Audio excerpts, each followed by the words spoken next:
Iba't ibang paraan mga idol, tinalo ng Gilas tong Latvia. Pwedeng sa depensa, pwedeng sa opensa. May masasabi ka at masasabing maganda sa dalawang parte na yon ng game. Ngayong video na ito, mag-focus muna tayo sa offense at ang impressive din ng ginawa ni Coach Tim and kung paano atakihin tong bigger team nga po na Latvia. Sa tingin ko, swak talaga yung salitang ginulat mga idol sa pag-describe nung naging laro nila. Like dito, hawak nga ni Brownlee ang bola at ang unconventional nung play na ginagawa nila. Isa talaga to sa dahilan kung bakit medyo hindi naging komportable ang Latvia na kalabanin tayo. Unang play, walang pick and roll na ginawa, which is Philippine basketball, karaniwan na yan. At dito nga, nagbigay lang ng puwet screen itong si Abay, kaya ayun, nakapagbigay ng inside pass si Brownlee para kay Kai. At dahil din doon sa simpleng pagharang lang ni Junmar, dalawa ang napunta kay Kai kasi nag-decide tong tao ni Junmar na mag-switch dyan kay Soto. Ganda tuloy nung hanap niya dyan kay Abay.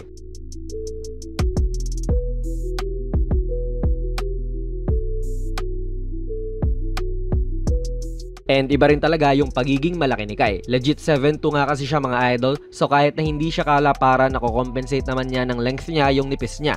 And nagkamuscle na rin naman siya kahit papaano at mas nakakapag-absorb siya ng contact kumpara dati. Andito pa rin yung big to big combo ni na Junmar at Kai, and kita nga nating sinisil na po ni Abay itong tao niya para pwede siyang mapasahan din sa ilalim ulit. So option din ito.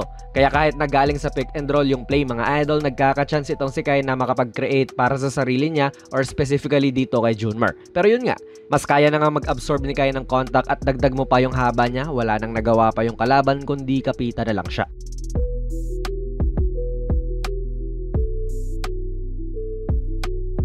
Matapos nga nung dalawang plays ng pag-operate sa mga big man natin mga idol, itong Latvia nag-adjust na rin. Kita niya sila na talagang pinapalagan na ang seal nung dalawa nating big man. Pero patuloy pa rin talaga ang pag-operate nila rito. Pwede naman sila mag-pick play, di ba? Pero yun nga, ine-emphasize nila yung pag-play sa pamamagitan ng mga big man nila. Pero nadepensahan naman to ni Chavez ng maayos.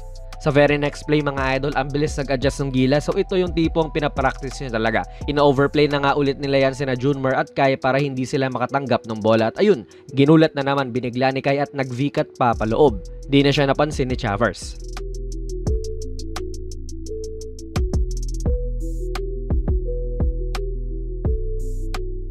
Sinubukan talaga nila to mga idol yung emphasis sa big man at ayan nga, pwede ipasa ni Nusam kay Kai dito sa kaliwa tapos kapag in-overplay ka ay binabackdoora na lang nila. Obviously mga idol, hindi handa talaga ang Latvia sa ganitong paandar ng Gilas kasi wala man lang help defense dyan sa Latvia sa initial pass. Pero nadepensahan naman nila nung nasalo na ni Kai yung bola. Even dito mga idol, si Junmar, tumuturo na iusog ni Nusam yung angulo niya para mapasahan siya.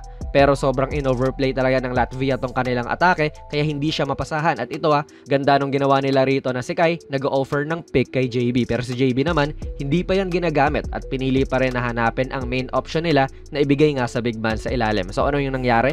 Nawala sa atensyon ang pag-help ni Bertans dyan kay Junmar kaya naiwang solo ni Meyeris tong si Abay, in which kayang-kaya na ni Junmar tong lapad niya.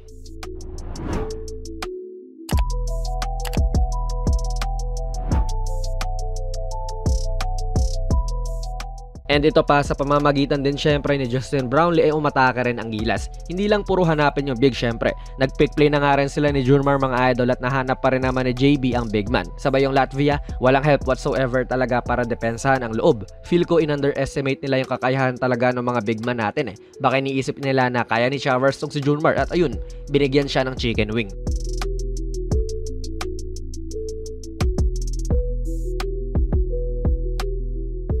Even dito mga idol, hindi mo naman din talaga masisisi ang Latvia kung bakit hindi sila nagbibigay ng help dito. Bigger player si Rodion Skuruks, NBA player to dati, so iisipin talaga nila na kaya nila tong si Brownlee. Sino ba yan sa kanila, 'di ba? Dito hindi, na-foul pa. And kung nakakagawa si JB para sa mga bigs, kaya rin nilang i-reverse yan. Play na nga ito in itself yung post-up ni Junmar sa big man ng kalaban. Kung pipiliin niya, feel ko kaya niyang umiscore dyan na parang nasa beerman siya. Pero si Coach Tim talagang inililito ang atake. May off-ball screen na naman sila this time with Nusam doon kay Bertans para si JB ay makapag-cut papasok. Ganda rin talaga.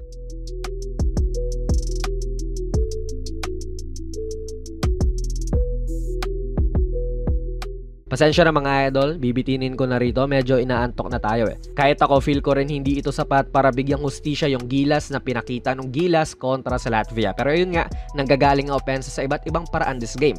Pwedeng galing loob sa mga activity ni Nakay at Junmer, pwede rin na si JB ang magpo-produce ng tira niya at nung kakampi niya. At syempre may mga plays din para sa kanya. At feel ko lang din talaga, masyadong naging overconfident ang Latvia mga idol, kaya inisip nila nakakayanan nila ang mga matchups nila sa Gilas, kaya hindi sila gaanong nagbibigay ng help defense. Pero si Coach Tim talaga ang mastermind nung lahat ng ito.